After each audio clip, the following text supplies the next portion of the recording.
కొబ్బరి ముక్కలు మిక్సీ పట్టుకోవాలి. మనం చేసుకోబోతున్నాము కొబ్బరి కారం. దీనికి ఎండు కొబ్బరి ముక్కలు కాదు, పచ్చి కొబ్బరి ముక్కలే మిక్సీ పట్టాలి.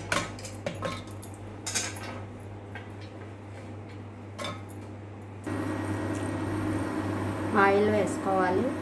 దీనికి నూనె ఏమీ ఎక్కువ పట్టదు.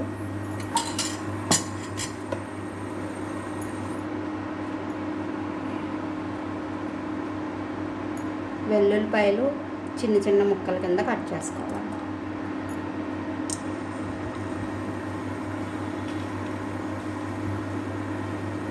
రెండు మిరపకాయలు,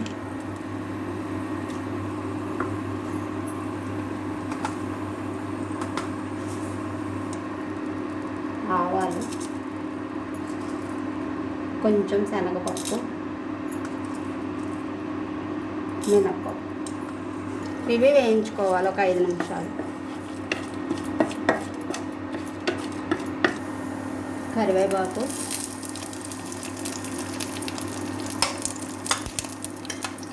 ముందుగా మనం మిక్సీ పట్టుకున్న కొబ్బరి పొడి,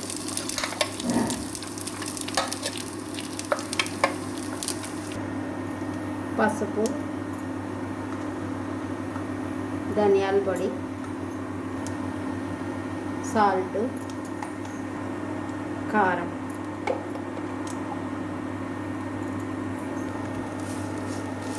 ఇవన్నీ బాగా వేయించుకోవాలి ఒక పావు గంట.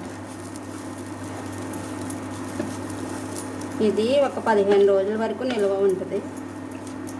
తడేమి తగలకుండా చూసుకోవాలి.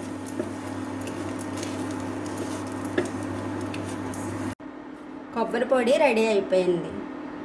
కొబ్బరి పొడి రెడీ.